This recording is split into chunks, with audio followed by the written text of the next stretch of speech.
Hi, it's Miss Pritzel, and I'm book talking a historical fiction book. It's called The Rose Code, and it's by Kate Quinn, who writes historical fiction.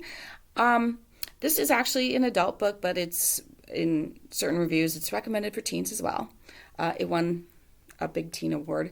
So this is interesting because this book could not have been written 10 years ago. And there are a lot of books coming out about this stuff right now because of the Secrecy Act. So during wartime, most things are secret for a certain number of years. So this is set in England during World War II.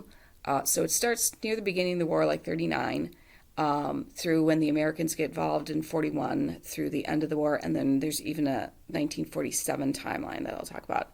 So there's three main characters, so 3 points of view. Asla, who's the privileged daughter, but doesn't really have a family. She's also Canadian, but England is her adopted home, and she is working for the war effort. There's Mabs, who likes to be called Queen Mab, and who's from what we would probably say the wrong side of the tracks, but she's always looking to better herself. If it's everything from getting rid of the accent from where she grew up to reading the best books that every good young lady should read. And then there's Beth, who is actually brought into the war effort by the other two because they happen to be staying at the house where she lives, and they recognize that she's really good at crossword puzzles, and that's the type of brain that they need for code breaking. So this is all about code breaking and, once again, Secrecy Act. So this could not have been written 10 years ago. So there's a lot of fiction and nonfiction books coming out about this. I prefer to read historical fiction and get involved with the characters.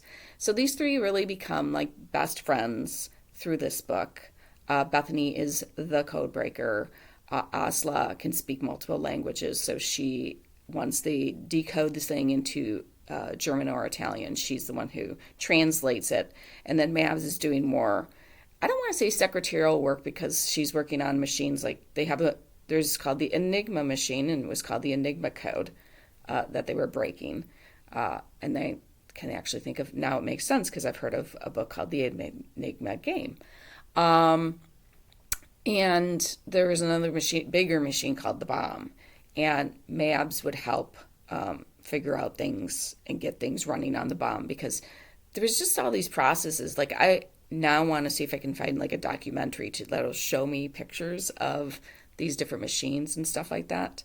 It was just fascinating, the work that these men and mostly women did, but they couldn't tell anyone. Like, the men had a hard time because they're healthy, able-bodied, and yet they couldn't serve even if they wanted to, because they were too valuable to Britain as what they were, and they also held too many secrets, because if they were ever captured, it would be devastating. So there's all the excitement of breaking the codes and letting the Brits have their victories. America coming into the war, breaking the U-2 codes. Those were the German submarines that were very devastating.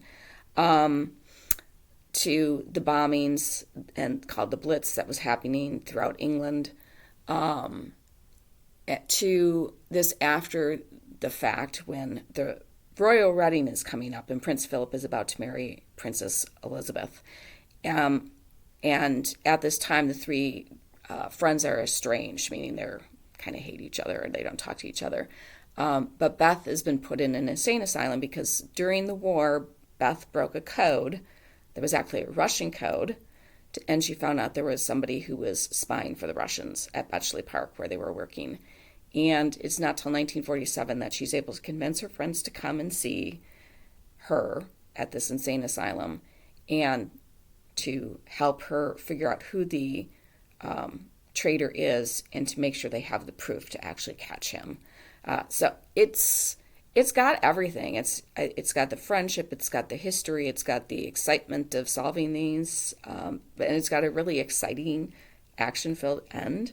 I did enjoy this a lot. And like I said, I like historical fiction because I like learning about history, and my preferred ways are to do it through a documentary on TV or reading a historical fiction book like this. So if historical fiction is not your cup of tea, I'll help you find something else because it's my job to keep everybody reading. Have a fantastic day.